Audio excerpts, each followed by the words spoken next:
औज़ुबिल्लाहिमिनश्शैतानिर्रजीम बिस्मिल्लाहिर्रहमानिर्रहीम। प्यारे बच्चों, अस्सलामु अलैकुम वरहमतुल्लाहि वबरकातुहू। रब्बि इश्रह ली सदरी वयस्सिर ली अमरी वहलुल उक़दतम मिन लिसानी यफ़क़हू क़ौली। तो आज कुछ क्वेश्चंस की प्रैक्टिस है हमारी। वो क्या है जी कि एग्जाम्पल हमने दे दी। देखो, एक तो बेटा ये है कि आपको डायरेक्ट सिस्टम दे दिया जाए और आप उसे सॉल्व कर लें, ठीक है। एक ये है कि आपको सिस्टम नहीं दिया गया, बल्कि आपकी डेली लाइफ से रिलेटेड कोई प्रॉब्लम आपको उठा के दे दी गई है। क्या? हाँ, आपको रोजमर्रा जिंदगी से कोई प्रॉब्लम उठा के दे दी गई है और कहा गया कि हाँ जी इसका सोल्यूशन दो। प्रॉब्लम किसी बच्चे सो बेटा आज हम वर्ड प्रॉब्लम्स को सॉल्व करेंगे। सिस्टम को सॉल्व करना मुझे पता आप कर सकते हो। मुझे आप पे 100% यकीन है जिस बच्चे ने मेरी जो क्लासेस ले ली है, ये इस चैप्टर की 9 क्लासेस ली है, मुझे 100% यकीन है वो सॉल्व कर लेगा। चाहे मैट्रिक्स इन्वर्जन से कहा जाए या क्रैमर्स रूल या क्रैमर्स मेथड से कहा जाए, वो सॉल्व कर लेगा। लेकिन अब एक चीज आप तक डिलीवर करना जो मैं समझता हूं रागी, वो ये है कि बेटा वर्ड प्रॉब्लम को, अल्फाज में लिखी हुई प्रॉब्लम को सिस्टम की फॉर्म में कैसे लाया जाए, ठीक है। एक आपको डेली लाइफ से एक प्रॉब्लम मिली है, अब उसका मैथमेटिक्स कैसे लिखना है, उसका इसको कहते हैं मॉडलिंग। कि आपने उस पूरी की पूरी जो वर्ड प्रॉब्लम थी उसको कन्वर्ट करना मैथमेटिकल सिंबल्स के अंदर, ठीक है जी। सुना, एक बात याद रखिएगा, मैंने आपको पहले भी बताया, आज फिर बता रहा हूं, और से सुनिएगा कि वर्ड प्रॉब्लम को सॉल्व करने के लिए याद रखना पहली ट्रिक, पहला स्टेप याद रखिएगा। अब मैं बताने जा रहा हूं, इस पर गौर करना, ठीक है, ताकि आइंदा काम आए। The first trick to solve a word problem is के जी ज़िक्रिया आप क्या फरमा रहे हैं भाई? एक जो वर्ड प्रॉब्लम 3 दफा रीड करना है। Read the word problem at least 3 times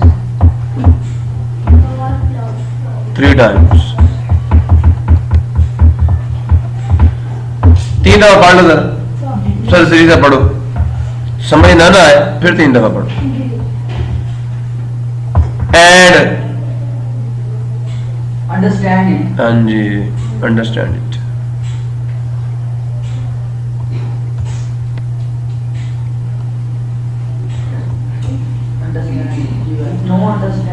समझ आया नहीं? अगर नहीं समझ आई अगेन, ठीक है, उसको पढ़ो। अब अंडरस्टैंडिंग कैसी होगी? पहली चीज तो ये है कि बेटा याद रखिएगा 3 टाइम्स पढ़ने के बाद जब आप उस प्रॉब्लम को अंडरस्टैंड कर जाओगे तो याद रखिएगा उसमें से आपने क्या करना, सेपरेट नाउन्स एंड अननोन्स। जब आप इस काबिल हो जाओ 3 दफा पढ़ने के बाद कि आपको पता हो आपकी प्रॉब्लम में आपको कौन सी चीजें बता दी गई हैं और कौन सी चीजें नहीं बताई गई, सो दिस मीन आपने प्रॉब्लम समझ ली है। अगर आप उस प्रॉब्लम को 3 दफा पढ़ने के बाद इस काबिल नहीं हुए, आपको नहीं समझ आया कि इसके अंदर मुझे कितनी चीजें गिवन है और कितनी चीजें मेरे से पूछी गई हैं। नाउन का मतलब क्या? गिवन चीजें कितनी है और कितनी चीजें आपसे आश करवाई गई हैं, आपसे पूछी गई हैं, ठीक है। प्रॉब्लम किसी को आपसे पूछी गई हैं या आपसे रिक्वायर की गई हैं, उनकी रिक्वायरमेंट है प्रॉब्लम। अच्छा जी, एक बात सुनने जरा गौर से, जो अननोन आपका याद रखना, जो अननोन्स है उनको वेरिएबल सिंबल्स असाइन करने हैं आपने, ठीक है। So assign, the third point is assign variable symbols to what? To unknowns. Variable symbols देने हैं। देखो एक चीज आपको पता ही नहीं है, आपने उसको एक्स कह देना, दूसरी पता से वाई कह देना। तो असाइन वेरिएबल सिंबल्स बोले तो x, y, g, t, small p, r, इस तरह, ठीक है। जो अननोन्स, जो चीजें आपको अननोन है, प्रॉब्लम किसी नो। चौथा पॉइंट है, आपने अननोन्स को वेरिएबल सिंबल्स असाइन कर दिए। अब आपने क्या करना है? यूज known informations, ठीक है, to write down the system of equations, जो आप अभी सॉल्व कर रहे थे, ठीक है, वो चीज हम बनाएंगे। तो मैं अपने बच्चों को समझाऊंगा, बेटा अभी तक जो सिस्टम हमने सॉल्व किया, इसमें कितनी इक्वेशंस होती हैं? तो बेटा आपको दो कंडीशंस गिवन होंगी, वो नाउन होंगी आपको कंडीशंस। प्रॉब्लम किसी को? अच्छा, बात जरा गौर से सुनिएगा। अब प्रॉब्लम आपके सामने मौजूद है ऑन द बुक, पढ़िए जरा। कहता है the length of a rectangle. अब देखें इस पहली लाइन में the length of a rectangle, आपको पता लेंथ क्या होती है? हमने फिजिक्स में पढ़ा कि था straight line separation between two objects, straight line separation between two points या space occupied by an object in one dimension. आपको पता है लेंथ का। रेक्टेंगल का आपको पता है? किसको पता है रेक्टेंगल का? देखो बेटा प्रॉब्लम में मौजूद एक एक वर्ड की आपको समझ होनी चाहिए। इफ नहीं, अगर समझ नहीं है दिस मीन आप काम ही नहीं कर सकते। तो फर्स्ट ऑफ ऑल पहली प्रॉब्लम, हमारी पहली लाइन है, उसके अंदर हमें रेक्टेंगल का वर्ड जो है वो प्रॉब्लम कर रहा है। ऐसा ही है जी, ऐसा ही है जी। अब बेटा पहले हम रेक्टेंगल को समझते हैं, बाकी की चीजें हम बाद में देखेंगे। कि जिस ऑब्जेक्ट की लेंथ हमें बताई गई है, हमें ऑब्जेक्ट का ही पता नहीं है वो ऑब्जेक्ट क्या है। आपने फर्स्ट ऑफ ऑल उस ऑब्जेक्ट को डिफाइन करना है कि रेक्टेंगल है क्या। तो देखते हैं उसकी डेफिनेशन।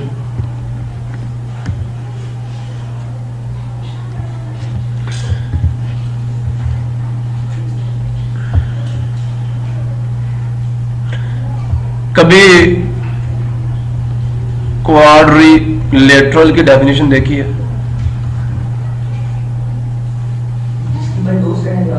नहीं बेटा, अब मैं बताता हूं। आप इसको उर्दू में कहते हैं चकोर,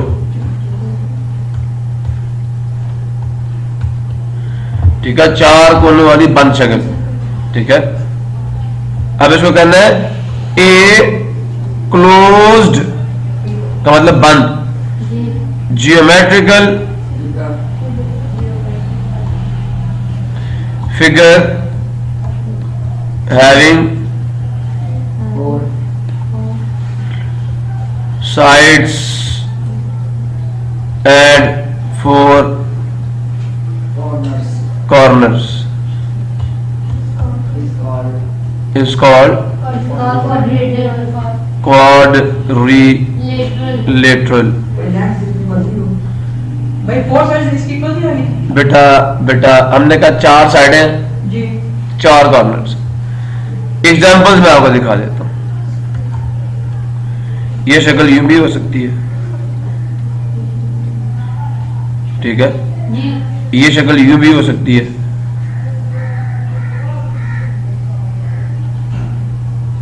कितने कोने? साइडें कितनी है? चार कोने, चार साइडें।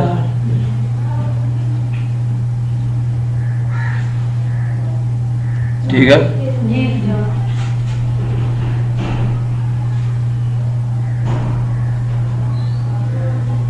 ठीक है।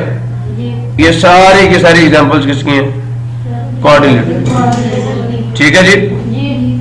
इसको कहते हैं पैरालेलोग्राम, इसको कहते हैं ट्राइपेजियम,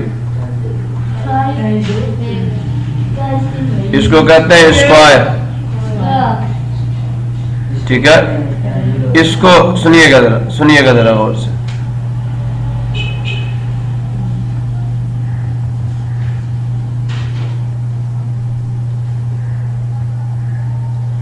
इसकी भी चारों साइडें इक्वल है, लेकिन इसको रोम्बस कहते हैं। प्रॉब्लम कहां पे आता है वो बताऊंगा आपको। This is the rectangle. तो ये सारी के सारी क्या है आपकी? क्वाड्रिलेटरल। प्रॉब्लम किसी को? अच्छा जी, अब जरा गौर से सुनिएगा। वो कौन सी क्वाड्रिलेटरल है जिसको हम रेक्टेंगल कहते हैं? तो बेटा गौर से सुनिएगा, ऐसी क्वाड्रिलेटरल। अब ये क्लोज्ड का मतलब क्या था, इसको भी सुन लो बेटे। देखो मैं 4 कोने बना देता हूं, 1 2 3 1 2 3 4। लेकिन देखो ये ओपन है, यहां से कोई चीज बाहर जा सकती है, क्लोज है ना, लेकिन यहां से देखो चीज बाहर चली जाएगी। आप समझ आ नहीं यार? ठीक है, तो ये क्लोज नहीं है, ये क्लोज्ड है। हमें क्लोज्ड ज्योमेट्रिकल फिगर लेनी है जिनकी 4 साइड्स हो, 4 कॉर्नर्स। ठीक है, समझ आ गया मेरे बच्चों को? अच्छा, और से सुनिएगा, रेक्टेंगल क्या होती है बेटा? एक quadrilateral, lateral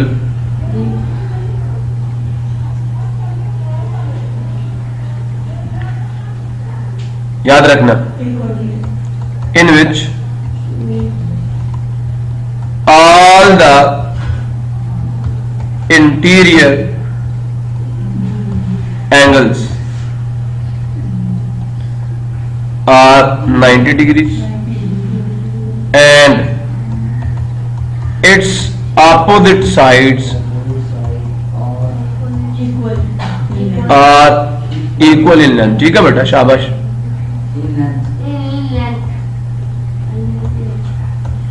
is called rectangle। Urdu में मुस्ततील कहते हैं। जरा देखिएगा,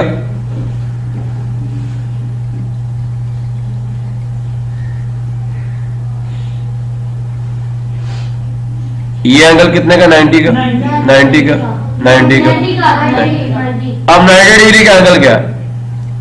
गौर से सुनना, अगर कोई सी दो लाइंस के दरम्यान में जो अलहदगी है वो एक सर्कल के चौथे हिस्से के बराबर आ जाए, ये वाला हिस्सा, ये वाला हिस्सा, ये वाला हिस्सा, ये इक्वल है या नहीं है? तो अगर दो लाइंस के दरम्यान में separation 4th part of a circle के बराबर आ जाए, हम कहते हैं एंगल 90 डिग्री का। तो ये 4th पार्ट, ठीक है। अब बेटा ये आमने सामने की साइड है, ये इनकी लेंथ क्या होगी? अगर ये एक्स है तो ये भी क्या होगा? अगर ये वाई है तो ये भी क्या होगा? आप समझ आया? अब जो बड़ी साइड है हम उसको लेंथ कह देते हैं, छोटी साइड को विड्थ कह देते हैं। प्रॉब्लम किसी पे क्लियर हो गया? अगर बात नहीं समझ आई मेरे से पूछो। लड़कियों में से किसी बच्ची को बात समझ नहीं आई, मेरा बच्चा पूछो मेरे से, क्या समझ नहीं? रेक्टेंगल का की डेफिनेशन समझ आ गई? किसकी समझ नहीं आई? रेक्टेंगल की जो शक्ल बनाई है उसकी समझ नहीं आई। बेटा मैंने लिखा क्या है? क्वाड्रिलेटरल है। देखें 4 साइडें हैं, 4 कॉर्नर्स हैं इसके। एक मिनट, इस शक्ल के 4 कॉर्नर्स हैं, 4 साइडें हैं, आमने सामने की साइडों के बराबर नजर आ रही है, नहीं आ रही? अगर ये एक्स है, कोई नंबर होगा ये, अगर ये 10 सेंटीमीटर तो ये भी 10 सेंटीमीटर होगा, अगर ये 5 सेंटीमीटर ये भी 5 सेंटीमीटर।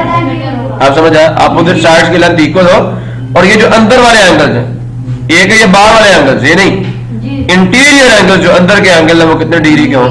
ये सब 90 डिग्री के। ये मतलब है इसका, इसे कहते हैं रेक्टेंगल। अब ये भी हो सकता था कि ये चारों साइडें इसकी क्या आ जाती, इनकी लेंथ बराबर आ जाती। अगर एक की एक्स है, दूसरी की एक्स, तीसरे की एक्स, चौथे की एक्स, और ये सारे एंगल, तो ये स्क्वायर हो जाता। आप समझ आया? अगर अपोजिट साइड्स की लेंथ इक्वल है, आमने सामने की साइडों की लेंथ इक्वल है, तो फिर क्या है? रेक्टेंगल। एंगल सारे 90 डिग्री।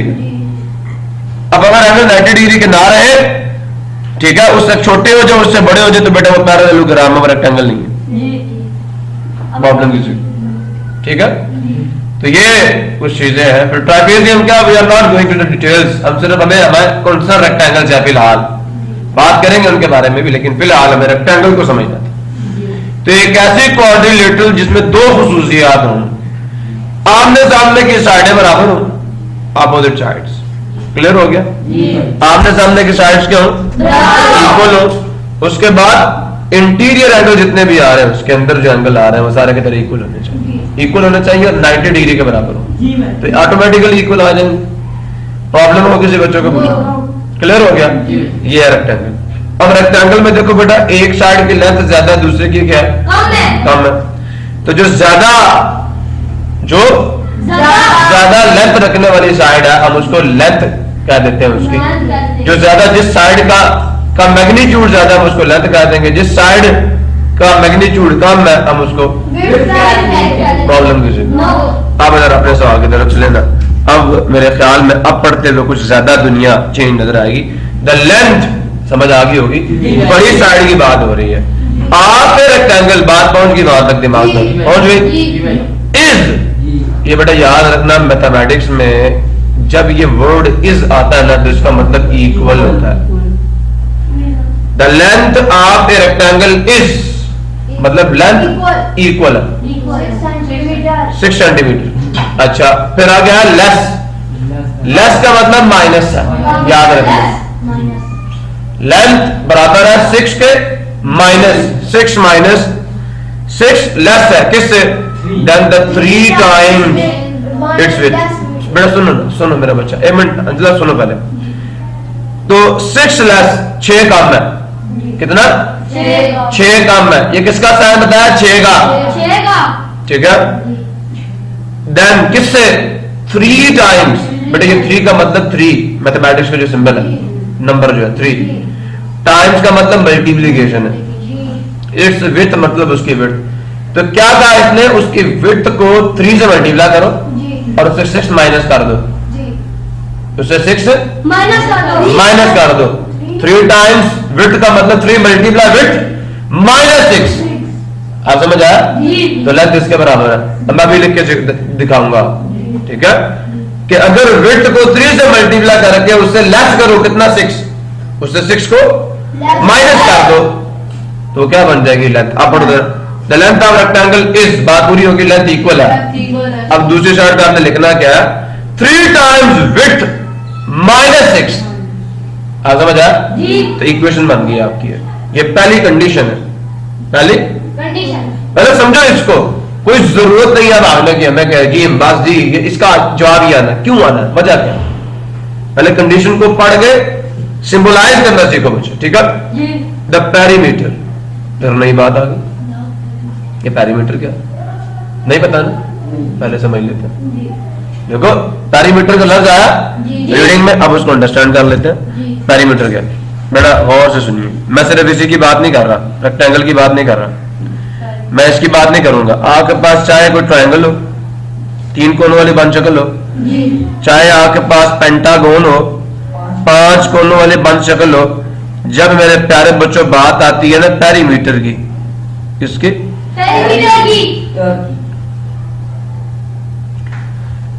तो गौर से सुनिएगा। अताउर रहमान, ये जो लाइन लगी हुई है, ये इस पे मेरी ये पेंसिल फिर रही है, ये नजर आ रही है, इसको शक्ल का क्या कहेंगे, ये जो लाइन है बात, किनारा कहेंगे, बाउंड्री कहेंगे, बाउंड्री। ये लाइन इसकी बाउंड्री नहीं है, ये वाली यार, ये लाइन जो है, ये लाइन सारी जो गोल लाइन, ये इसकी बाउंड्री नहीं है। अल्लाह के बंदे यार, कभी ग्राउंड में नहीं गया तो उसका जो किनारा होता है उसकी बाउंड्री नहीं होती। तेरे घर की दीवारें नहीं है, 4 दीवारें नहीं है तेरे घर, तो फिर मैं ये तो कह रहा हूँ, ये जो लाइन है, ये जो शक्ल है, इसका ये किनारा नहीं है, किनारा है ना, इसकी बाउंड्री है ना, ये लाइन इसकी बाउंड्री है ना, है ही नहीं, इसकी बाउंड्री क्या, ये वाली लाइन है ना, इसकी ये लाइन है। अगर सर्कल की बात करें तो ये जो लाइन है, ये बाउंड्री है उसकी, उसका किनारा, उसका एज है। सुन रहे हो नहीं सुन रहे हो? उत्तर, इसकी लेंथ को, ये जो किसी भी शक्ल का किनारा है ना, ये किनारा, इसकी लेंथ को उस शक्ल का पेरीमीटर कहते हैं। चाहे इसका पेरीमीटर निकालना, इसके किनारे की लंबाई निकालना। अच्छा, अताउर रहमान मुझे बताएं, अता साहब ये बताएं कि इस शक्ल के किनारे की लंबाई निकालनी है, कैसे निकालेंगे। इस साइड को इसमें जमा करेंगे, फिर इसमें जमा करेंगे, फिर इसमें जमा करेंगे, मतलब चारों साइडों की लेंथ को ऐड करेंगे तो आएगा पेरीमीटर, नहीं आएगा, किनारे की लंबाई निकाल, इसको कहते हैं पेरीमीटर। आप समझ आनी है कि किसी भी शक्ल के जो किनारा है, जो उसका एज है, जो उसकी बाउंड्री है, उसकी लेंथ को उस शक्ल का पेरीमीटर कहते हैं। मेरी बात नहीं समझ आई, मेरे से पूछो। इसको उर्दू में अहाता कहते हैं, इंग्लिश में पेरीमीटर कहते हैं।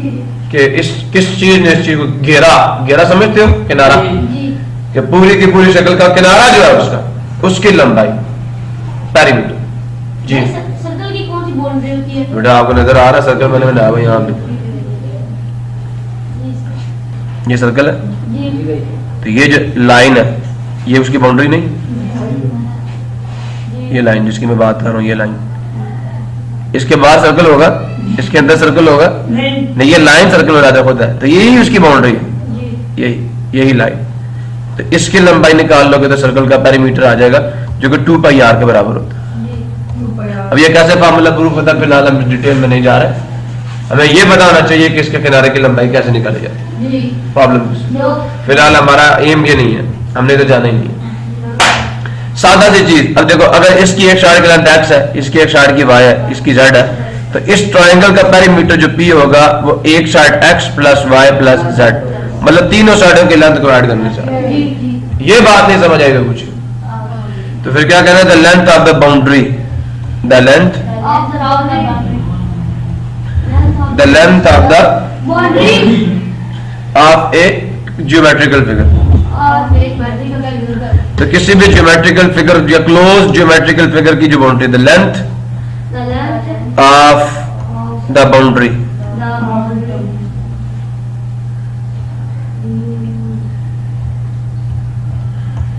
of a closed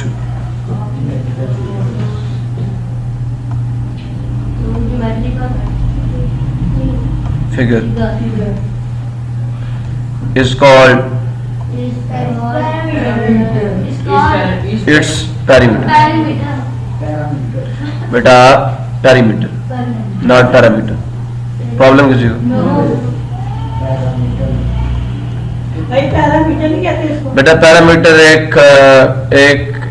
एक सिंबल का नाम है, एक टर्म है जो आप हाई लेवल पे जाके यूज करेंगे, that is something else. Variable से की तरह की चीज होती है कि पैरामीटर जो है वो एक एक्सपेरिमेंट में चेंज नहीं होता। अगर आप पैरामीटर चेंज करेंगे तो क्या होगा, आपका एक्सपेरिमेंट ही चेंज हो जाएगा। वो भी एक वेरिएबल क्वांटिटी की किस्म होती है, लेकिन पैरामीटर असल में वर्ड है, पैरामीटर फिर ये वेरिएबल की एक किस्म है।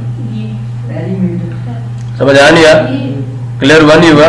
जो पैरामीटर होता है वो किसी भी ऑब्जेक्ट, एक ऐसी वेरिएबल क्वांटिटी जिसको चेंज करने से आपका ऑब्जेक्ट ही चेंज हो जाए, दैट इज द पैरामीटर। और एक ऐसी वेरिएबल क्वांटिटी जिसको चेंज करने से आपका ऑब्जेक्ट चेंज नहीं हो रहा। ठीक है, जैसे मैं इंशाल्लाह आपको बताऊंगा कि आप जाके जो चेक करेंगे ना, उसमें न्यूटन सेकंड लॉ में F is equal to m होता है, तो मास वहां पे पैरामीटर है और a वेरिएबल है। ठीक है, एक बॉडी का एक्सीलरेशन बढ़ भी सकता है, कम भी हो सकता है, उस पर लगने वाली फोर्स बढ़ भी सकती है, कम भी हो सकती है, लेकिन जैसे मास चेंज करेंगे तो आपका पूरा का पूरा सिनेरियो चेंज हो जाएगा। तो बॉडी डिपेंडेंट प्रॉपर्टीज जो होती हैं, वो सिंबल जो बॉडी की प्रॉपर्टीज को शो कर रहे होंगे, they are what, they are the parameters. होते हैं वेरिएबल्स है, बट पैरामीटर चेंज होने से आपका ऑब्जेक्ट चेंज होगा। ठीक है, लेकिन वेरिएबल चेंज करने से ऑब्जेक्ट जो है वो चेंज नहीं होगा। ठीक है, लेकिन उसकी जो प्रॉपर्टीज है, जैसे हीट है उसकी चेंज हो सकती है, लेकिन ऑब्जेक्ट वही रहेगा, उसके डायमेंशंस। क्लियर हुआ नहीं हुआ? तो ये कुछ इस तरह की चीजें होते हैं, लेकिन फिलहाल हम उसके बारे में बात नहीं करने जा रहे। तो पैरामीटर नहीं, पैरीमीटर कहना आपने फिलहाल। रेक्टेंगल मैंने समझा दिया। ठीक है, और ये निशानी जब भी किसी जगह पे आप ये देखें ना, ये इस तरह का सिंबल बना हुआ एंगल के अंदर, ये इस तरह का सिंबल है, समझ लो ये अलामत है कि 90 डिग्री का एंगल है फिलहाल के लिए, ये वाली अलामत। ठीक है, अगर एंगल है यू, अगर उन्होंने अंदर यू करके डाल दी ना चीज, समझ लेना 90 डिग्री का एंगल। प्रॉब्लम है तो ये भी एंगल, जैसे मैंने एक कॉर्नर बनाया, अगर कॉर्नर के अंदर यूं लगा हुआ, समझ लो ये 90 डिग्री का एंगल। फिलहाल सिंबॉलिक रिप्रेजेंटेशन यही है इसके। आगे चलते हैं, रेक्टेंगल क्लियर हो गई है, पैरामीटर क्लियर हो गया। कोई भी क्लोज ज्योमेट्रिकल फिगर जो है उसके बाउंड्री की लेंथ को उसका पेरीमीटर कहते हैं। हाँ, सर्कल के लिए हम सर्कमफ्रेंस कहते हैं, लेकिन होता वो पेरीमीटर है। सर्कल की बाउंड्री की लेंथ उसका सर्कमफ्रेंस कहते थे, लेकिन होता वो भी क्या है, पेरीमीटर। प्रॉब्लम किसी को? अब इधर आए आप अपनी प्रॉब्लम पे। द प्रॉब्लम इज क्या प्रॉब्लम है? सुने, पहला क्या था, आपने कहा length of the rectangle is 6 centimetre less, मतलब 6 माइनस करना है किससे? किससे? डैन का मतलब से, किससे? 3 टाइम का वेट। ये तो पहली कंडीशन हो चुकी है आपकी यहाँ पे। एक इक्वेशन इससे बनेगी, पहली कंडीशन ये है। दूसरी कंडीशन, क्योंकि 2 इक्वेशन लिखनी है, द पेरीमीटर, समझ आ गया, of the rectangle is 140 centimetre, ये दूसरी कंडीशन। यार मुझे एक बात तो बताओ, जी ये रेक्टेंगल आपकी लिखी हुई है, ये उसकी लेंथ x है, विड्थ y है। भाई अगर आप इसका पेरीमीटर लिखना चाहो, मुझे हंसला लिखवाए, क्या पेरीमीटर होगा किसका भाई? इसका?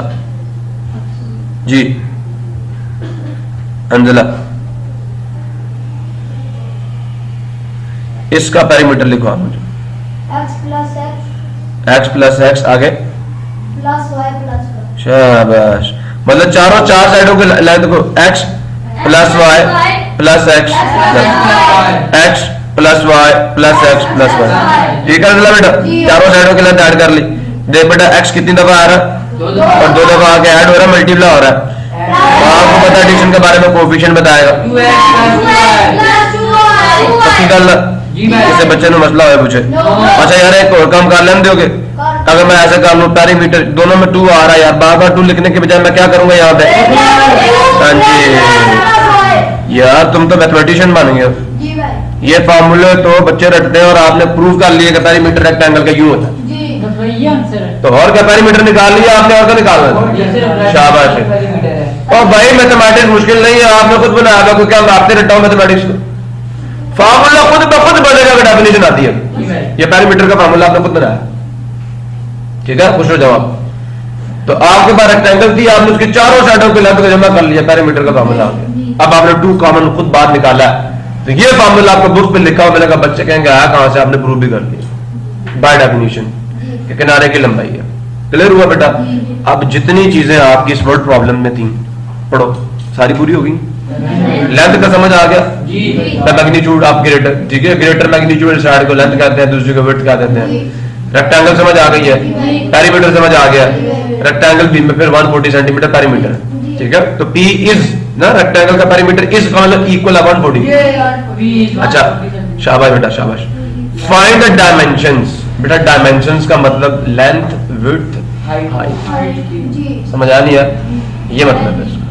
डायमेंशन का मतलब साइज फाइंड करें। साइज 3 चीजें होंगी, लेंथ, विड्थ, प्रॉब्लम किसको? लेकिन क्योंकि रेक्टेंगल क्या है, प्लेन में होती है, प्लेन 2 डायमेंशन और 2 डायमेंशन में से लेंथ और विड्थ होती है, हाइट नहीं हो सकती। सो देखो आपने उसकी लेंथ फाइंड करनी है, उसकी विड्थ फाइंड करनी है। अब जो करें फाइंड डायमेंशंस, टीचर्स ने लेंथ की बात की है, विड्थ की बात की है ना? हो ही नहीं सकती 2 डायमेंशनल ऑब्जेक्ट की हाइट तो, ठीक है बेटा? इसका मतलब अननोन कितनी चीजें हैं? एक कैसे बेटा? 2 है, अननोन 2 है। डायमेंशन में 2 चीजें आएंगी उसकी, एक उसकी लेंथ फाइंड करनी है, एक उसकी विड्थ फाइंड करनी है। मतलब आपको बात समझ आ गई कि अननोन कितने हैं? 2। गिवन कितनी कंडीशंस हैं? 2 जो मतलब है, एक पेरीमीटर के बारे में बता दिया और एक लेंथ और विड्थ के दोनों में रिलेशन बता दिया। 2 कंडीशंस है, 2 अननोन्स है। इंशाल्लाह आपकी 2 इक्वेशंस बन जाएंगे, आप सिस्टम लिखने के काबिल हो गए। पूरी प्रॉब्लम आपको समझ आ चुकी है। आपको समझ आ चुका कि लेंथ और विड्थ में ताल्लुक है कि विड्थ को कितने से मल्टीप्लाई करके उसमें से क्या माइनस करूं, लेंथ के बराबर आ जाए। क्लियर हो गया पहले जुमले से? दूसरे में बताया पेरीमीटर क्या है, आपको पता पेरीमीटर बराबर 2x + 2y = p। p की वैल्यू पुट करना 140, दूसरी इक्वेशन बन जाएगी। समझ नहीं आया मेरे से पूछो? Any confusion on this word problem? I am here ask. पूरी बात समझ आ गई है? कोई टर्म बाकी, और यूजिंग मैट्रिक्स इन्वर्जन मेथड उसने कहा हुआ, तो हम अपनी मर्जी से फिलहाल जो है वो चाहे क्रैमर रूल लगा दें, चाहे इन्वर्जन मेथड लगा दें। उन्होंने इन्वर्जन क्योंकि मेंशन किया, तो बेटा फिर आपको इन्वर्जन से ही करना पड़ेगा, ठीक है? अगर हमें दोनों आते हैं तो हम इन्वर्जन से कर देंगे। क्लियर हुआ? अब मैं स्टार्ट करूं। आपको अननोन पता चल गया?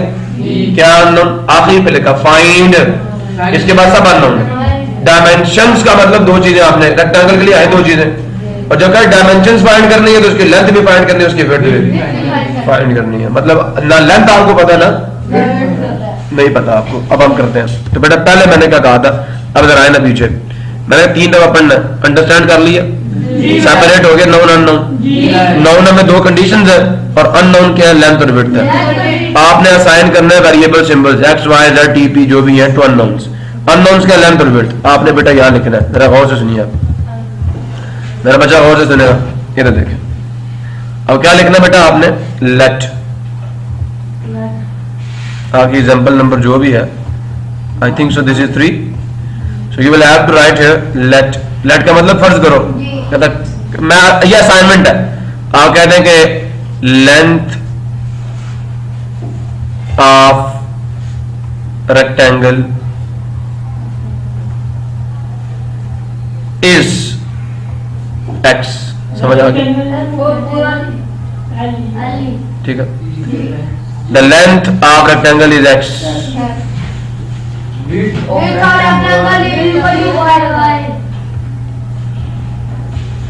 स्मॉल भाई, आपने कौन सा सर तीसरा स्टेप परफॉर्म कर दिया। आपने प्रॉब्लम को रीड किया, अंडरस्टैंड किया, अननोन नोन अलग कर लिए, तीसरे स्टेप में जाकर सिंबल्स भी आसान कर दिया अननोन को, जो कि आपने फाइंड करना है। क्लियर हुआ बेटा? इनकी वैल्यूज आपने पता करनी है। अब मेरे प्यारे बच्चों, अब हमने सिस्टम बनाना है। दो कंडीशंस आपको गिवन है, पढ़े कौन सी? पहले मेरा बच्चा पढ़ेगा the length of rectangle is, बात पूरी हो बेटे। देखो लेंथ ऑफ रेक्टेंगल इज, अब देखो मैं इसको ट्रांसलेट कैसे कर रहा हूं। देखो लेंथ इज, मैंने कहना अकॉर्डिंग टू फर्स्ट कंडीशन, पहली जो शर्त है, जो पहला जुमला है, जो पहली उन्होंने कंडीशन दी है, रिस्ट्रिक्शन दी है ऑफ द क्वेश्चन, सवाल की पहली शर्त के मुताबिक, पहली शर्त क्या लगाई है? लेंथ इज, लेंथ क्या है? एक्स, एक्स इज, आगे बढ़ो। 6 लेस, लेंथ 6 कम है, लेंथ जो है 6 सेंटीमीटर कम है then the 3 times of its width. इसका मतलब विड्थ 6 सेंटीमीटर ज्यादा है, लेंथ 6 सेंटीमीटर का कम है, से देन का मतलब ये THAN देन। तो कहता है जरा पढ़ो, length of rectangle is 6 centimetre less, 6 centimetre कम है, किससे? Than 3 times of its width. Width 6 centimetre कम है ना लेंथ। अब मेरी बात और सुनना, मैं जरा थोड़ा सा आपको ये भी समझा देता हूँ। इधर देखो, आपके पास 2 बिल्डिंग है, ऐसा समझना। एक का नाम मैंने रख दिया लेंथ, इसका नाम क्या रख दिया मैंने? दूसरी बिल्डिंग का नाम मैंने रख दिया विड्थ। ये आप समझ आया? मैंने पता क्या किया, इस तरह की 2-3 बिल्डिंग बना के, ये देखो एक नई बिल्डिंग तैयार की, जिसके ऊपर एक इस तरह की एक और डाली, इस तरह की एक और डाली। समझ आ नहीं आया? अब जो लेंथ वाली बिल्डिंग थी वो 6 सेंटीमीटर क्या हो गई है? ये जो इसकी लेंथ में कमी है ना इसके मुकाबले में, वो 6 सेंटीमीटर। अब एक तो ये है कि मैं इससे 6 सेंटीमीटर कम कर दूं, इससे, तो ये इसके बराबर आ जाए। यहाँ बात समझ आ रही है बेटा? नहीं आ रही? या तो एक चीज ये है कि मैं इससे 6 सेंटीमीटर का कर दूं, या तो इसमें 6 सेंटीमीटर ऐड करूं तो इसके बराबर आ जाए, या 6 सेंटीमीटर विड्थ से कम। मतलब देखो विड्थ को 3 टाइम्स किया तो ये पूरी लेंथ बनी, विड्थ को हाँ शाबाश, विड्थ का 3 टाइम्स लिया तो ये पूरी की पूरी बनी। अब ये कहता है ये जो है, ये जो विड्थ को 3 टाइम लेने से आया, ये 6 सेंटीमीटर ज्यादा है, ये इससे ये 6 लेस है। तो या तो जो 6 ये कम है, जो कम है उसमें 6 ऐड कर दो, उसके बराबर आ जाएगा। तो बेटा अब दो तरीके से आप इक्वेशन लिख सकते हो। एक तरीका क्या है, उसने कहा लेंथ इज 6 सेंटीमीटर लेस, अगर वो लेस है तो उसमें ऐड कर दो, इक्वल डाल दो, किसके? 3 टाइम्स ऑफ विड्थ। तो 3 का मतलब 3 टाइम्स का मतलब मल्टीप्लाई, विड्थ का मतलब 1। ये या कहता है कि लेंथ इज 6 सेंटीमीटर लेस है, लेंथ 6 सेंटीमीटर कम थी, तो आप किससे? विड्थ से 3 टाइम्स ऑफ विड्थ। इससे ये 6 कम है, कितने कम है? 6 सेंटीमीटर कम है। तो इसमें से भी 6 सेंटीमीटर निकाल दो ताकि बराबर आ जाए उसको, क्योंकि ये 6 सेंटीमीटर क्या कम है इससे, ये 3y जो है, और जो x था ये चीज 6 सेंटीमीटर ज्यादा थी। आप चाहते हो बैलेंस हो जाए, इक्वलिटी आ जाए, तो या तो 6 यहाँ पे साइड पे ऐड कर दो, या यहाँ से 6 माइनस। प्रॉब्लम किसी को पहली कंडीशन लिखी गई, समझ सोच के लो बेटा हम यहाँ चलते हैं। उसने कहा लेंथ इज 6 सेंटीमीटर लेस, तो जो लेस हो उसमें ऐड कर दो। समझ आ गया? एक तो तरीका डाल दो पर यहाँ पे 6, या अगर आगे पढ़ो आप लोग क्वेश्चन को, माइनस कर दो 3 टाइम y से। हाँ, तो जो लेंथ है 6 सेंटीमीटर कम थी, 6 सेंटीमीटर किससे? देन ये अलग चीज है, ये वाली चीज जो है ना 3 टाइम्स द विड्थ, ये 3 टाइम y है। इसको अगर मैं यहाँ पे सिंबल डालना शुरू कर दूं ना उसके, तो आपने विड्थ को y कहा हुआ, लेंथ को आपने x कहा हुआ, इसका मतलब इक्वल है। ठीक है, समझ आया? अब कौन कौन कौन कौन 6 सेंटीमीटर लेस है? असल में रेक्टेंगल है ना, रेक्टेंगल की लेंथ है ना 6 सेंटीमीटर कम, तो जो कम है यहाँ तो 6 उसमें ऐड कर दो, या अगर अपन टाइम्स का मतलब मल्टीप्लाई है 3, तो जो जिससे 6 कम है या उससे 6 माइनस कर दो, तो बराबर आ जाएंगे। क्लियर हुआ? तो बेटा ये आपकी प्रॉब्लम आपके साथ या लेके करना एक शर्त पड़ेगा। ठीक है, तो अब आपको बात समझ आ गई है, मैं यहाँ पे डालता हूँ। Length is 6 centimetre less than the 3 times of width. Width से 6 सेंटीमीटर कम है, तो या तो विड्थ से 6 निकाल दो या लेंथ में 6 डाल दो। तो हम ये कहते हैं कि 3y, ठीक है, 3 times of width 3 multiply y, ये इससे 6 सेंटीमीटर कम थी लेंथ, अब इसमें भी 6 कम करो। ठीक है बेटा, अब 3y को उठा कर उधर ले जाओ, तो from here you have written the first condition 3x minus 3y is equal to -6। प्यारे बच्चों, ये आपकी पहली। अब मेरा बेटा जरा दूसरी कंडीशन की तरफ चलेंगे। क्या क्या दिया उन्होंने, जरा पढ़े इसको। द पेरीमीटर,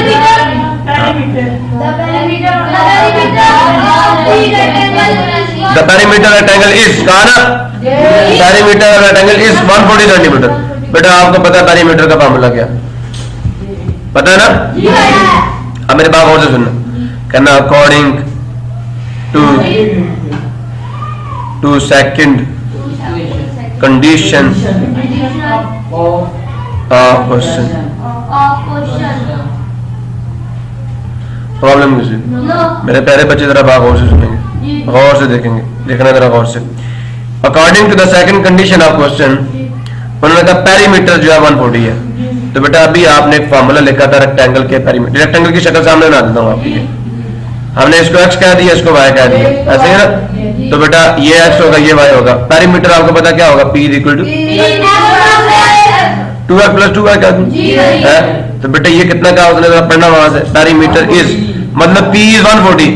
तो बेटा आप p, ये असल में पेरीमीटर है। अब मैं इसको पेरीमीटर कहूंगा, ये 2x प्लस 2 है ना बेटा, इसको कहूंगा पेरीमीटर, लगाऊंगा इस कितना आ गया 140।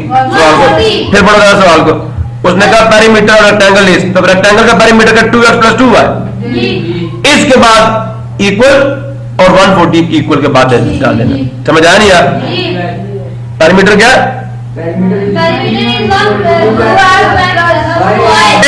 ये पेरीमीटर है, इस कितना, condition number 2, equation number 2। Problem किस सिस्टम बन गया, तो हम सवाल ही ना कर। ठीक है, अब मेरे बेटे ने यहाँ लिखना नो द सिस्टम इज। अच्छा बेटा सुनो, मेरा बच्चा सुनेगा, मेरा बेटा तावर रहमान सुनेगा। इधर देखें, इधर देखें। तो ये बेटा आपके पास अब कहना know the system is, system लिख दिया।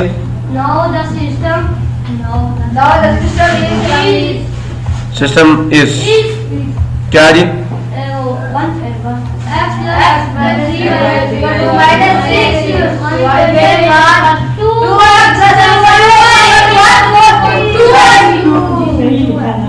ठीक है भाई। अब बेटा इसके बाद आपको पता है मैट्रिक्स इन्वर्जन का पहला स्टेप होता है मैट्रिक्स फॉर्म। तो बेटा मैट्रिक्स फॉर्म में लिखने का मैंने आपको जो तरीका बताया था, मैंने कहा था कोफिशिएंट्स का मैट्रिक्स 1 -3, वेरिएबल, पहले वेरिएबल को कोफिशिएंट पहले कॉलम में, दूसरे वेरिएबल को कोफिशिएंट दूसरे कॉलम में, और बेटा यहाँ पे आपका x आएगा और y आएगा। ठीक है, अब ऐसा क्यों है, मैंने आपको बताया बेटा I have perform 2 steps to transform this system into this matrix form. मैंने आपको बताया था, याद है ना? इक्वल मैट्रिक्स की डेफिनेशन यूज की थी हमने, और मल्टीप्लिकेशन ऑफ मैट्रिसेस की डेफिनेशन को रिवर्स ऑर्डर में यूज किया था। ठीक है, ये हमारा लेक्चर मेरे ख्याल में according to my mind that was the lecture number 7, उसके अंदर मैंने ये आपको डिटेल में बताया होगा, तो आप जाके देख लें।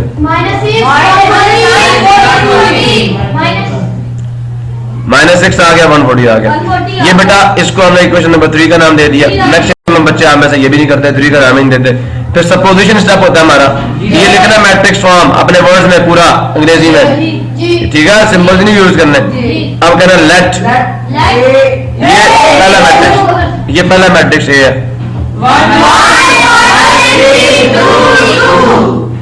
ये x है,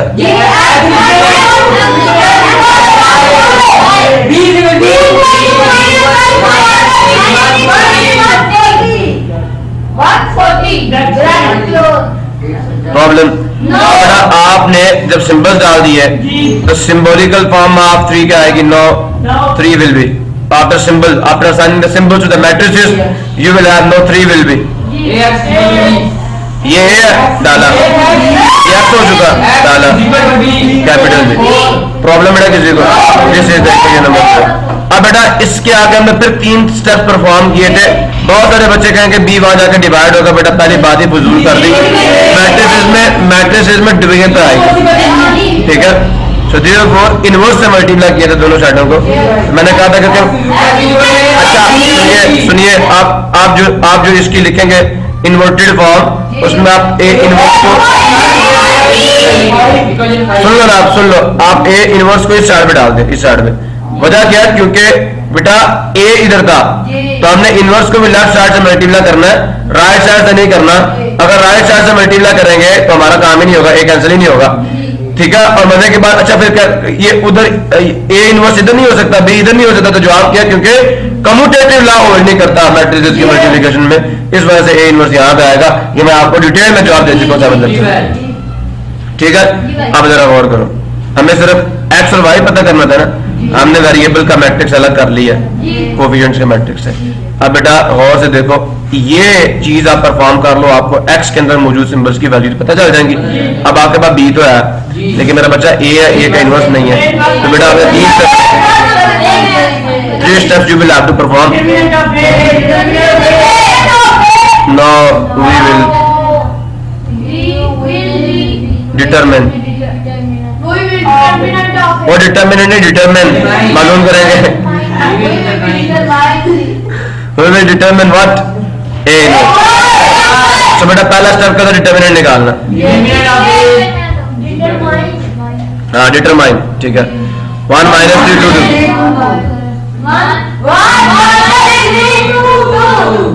So this is 1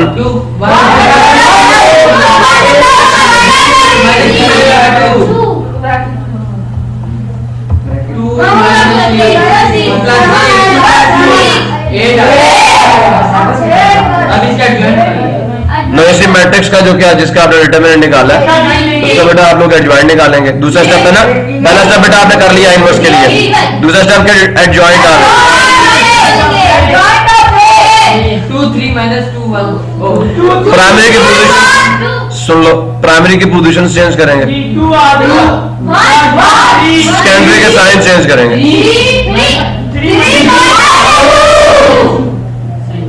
problem no बेटा थर्ड स्टेप और आपके पास इनवर्स आते ही आ गया। और से सुनिएगा, आपने कहा because we know A inverse is 1/4 of A। आपने यहाँ डाल देना मल्टीप्लाई एडजॉइंट ऑफ ए, तो ए इनवर्स वैसे डाल दिया, डिटर्मिनेंट की वैल्यू आपके पास 8 आई हुई है और एडजॉइंट की वैल्यू आपके सामने है, क्या वो 2 3 -2 1। अब बेटा असल में 1/8 को जाके चाहे सबसे मल्टीप्लाई करो या आप 8 से सबको डिवाइड कर दो, बात एक ही है, प्रॉब्लम किसी को। So no you will have here 1/8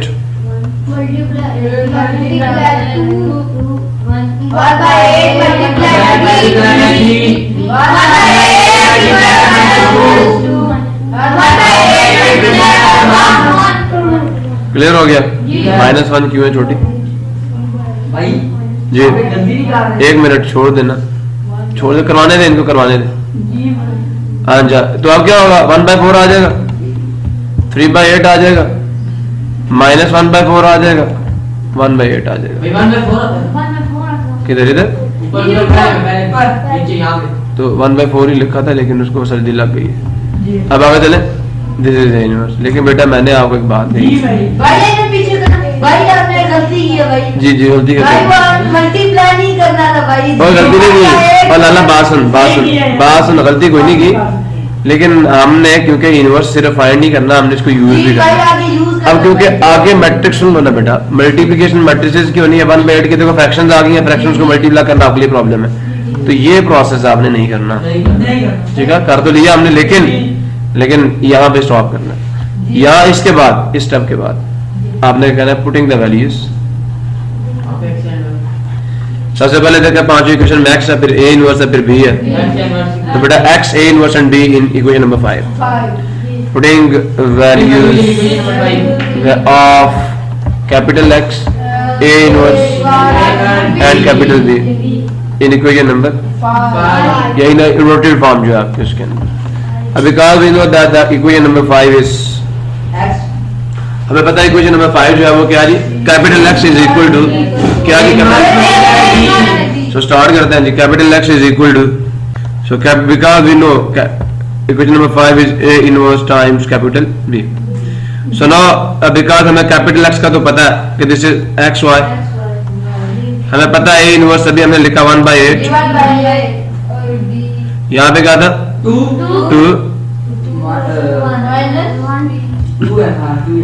2 3 minus 2 1, नीचे देखे 2 3 minus 2 1, 2 3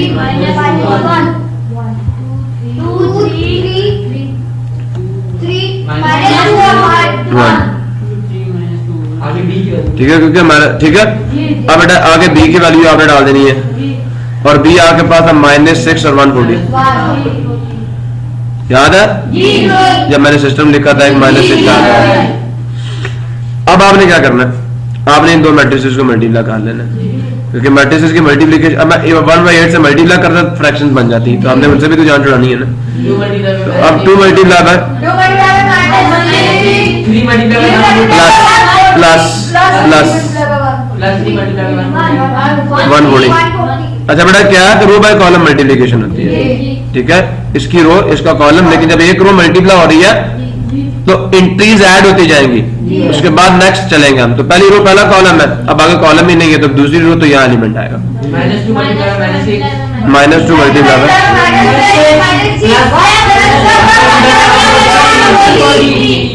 प्रॉब्लम किस again you will have here 1/8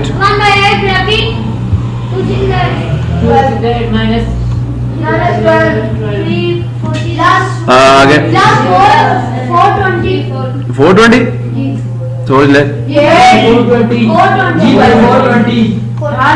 great जी, ये 420 है नंबर, बड़ा जी किस्म का कहते हैं 420 है ना कर, हाँ तो कितना आ गया,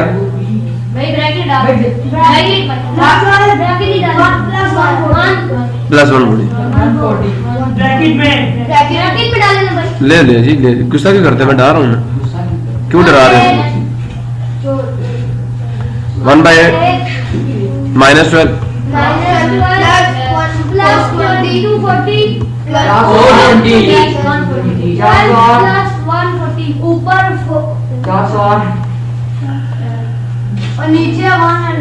ऊपर 408 है। अच्छा ऊपर कितना आ जाएगा,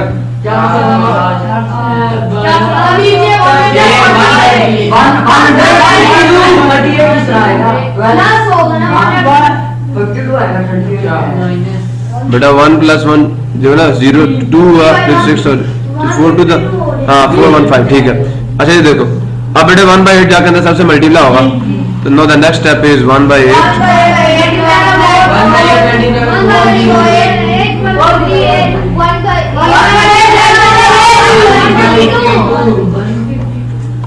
प्रॉब्लम बेटा किसी को, so no this thing will go on, ये सारा का सारा चलता है।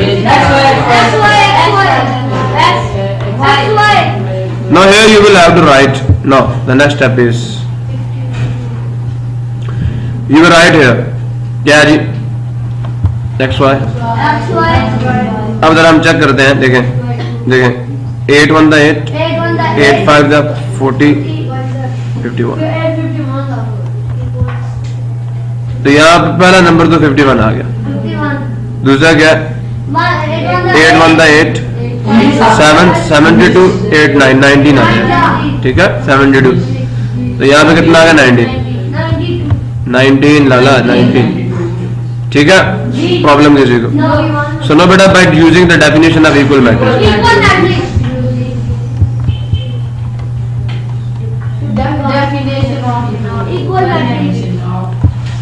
इक्वल मैट्रिसेस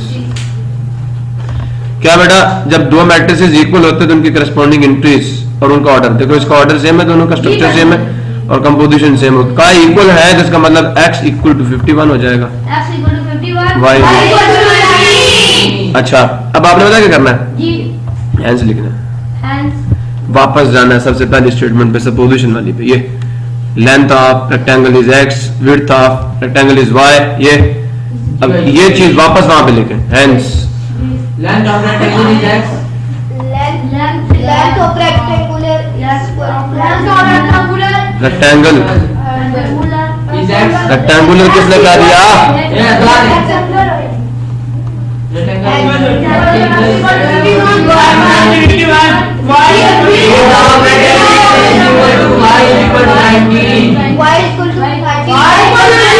अच्छा बेटा, अब चेक करना है, अब चेक करना है कि जो हमने वैल्यूज निकाली हैं वो ठीक है गलत है। ठीक है, बहुत सारे बच्चे फिर कहते हैं ना वो कि प्रॉब्लम में फंसे होते हैं, बुक खोल के चेक कर रहे होते हैं कि हाँ मेरा आंसर ठीक है गलत है। इन दोनों वैल्यूज को पकड़ो जो आपने इक्वेशंस बनाई हुई हैं ये सामने आपके सिस्टम में, किसी एक इक्वेशन में पुट कर लो दोनों को। अगर दोनों सुन लो, अगर दोनों के दोनों साढ़े इक्वल आ जाए, ठीक है, जवाब ठीक, अगर ना आए जवाब नहीं ठीक, कहीं आपने प्रॉब्लम किया। तो अब ये चेक भी है आपका, अब चेक कर लें कि आपका जवाब ठीक है नहीं आया। सुन लो पहले, आपका x जो है 51 आया, पहले मैं पुट कर रहा हूं 51 माइनस 3 मल्टीप्लाई 90, माइ 19 आया था, माइनस 6 51 माइनस कितना आएगा, 19 3 था जी, 9 3 27, चेक करें, माइनस 6 आया, माइनस बड़े का साइन आएगा ना, तो 57 में से 51 के आंसर क्या आ गया, माइनस 6, आपका रिजल्ट ठीक है। अगर दोनों साइड है, कैलकुलेशंस के बाद जो वेरिएबल पार्ट है उसके अंदर कांस्टेंट्स जो आपके वेरिएबल उनकी वैल्यूज इंसर्ट करने के बाद जो आपने कैलकुलेट किए हैं, अगर ये साइड में माइनस 6 दे दे तो समझ लो कि आपका रिजल्ट ठीक है, प्रॉब्लम किसी को। सुनो जी, ये चेक भी है अपने तौर पे करना कि हाँ मेरा जवाब ठीक आया गलत आया, आपको पता भी तो चले ना। सो एग्जांपल नंबर 3 बेटा हमने कर लिया। अब उन्होंने क्या किया हुआ है, चेक करें, डेरिवेटिव लिखा, ये देखो इधर से 2 कॉमन लूं तो ये पूरी 2 पे डिवाइड, इसको 2 पे, सारे 2 पे डिवाइड हो सकते हैं ना। उन्होंने ये इक्वेशन ये बना दी, ये बना दी, एंड देन इसको सॉल्व कर लिया। लेकिन आपने घबराना नहीं है, रिजल्ट इंशाल्लाह सेम ही आएगा, 1951। ठीक है, समझ आया? अब आप कहेंगे नहीं उस्मान भाई y असल में 50 में, तो बेटा उन्होंने लेंथ को y लिया होगा, तो ठीक है, बड़ी चीज को y ले लिया होगा, आप चेक कर लें। ठीक है, तो विड्थ को x ले लिया, लेंथ को y ले लिया, तो आप प्रॉब्लम में क्यों फंस रहे हो, इंशाल्लाह रिजल्ट्स वही आएंगे। सो आप अपनी बात पे पकड़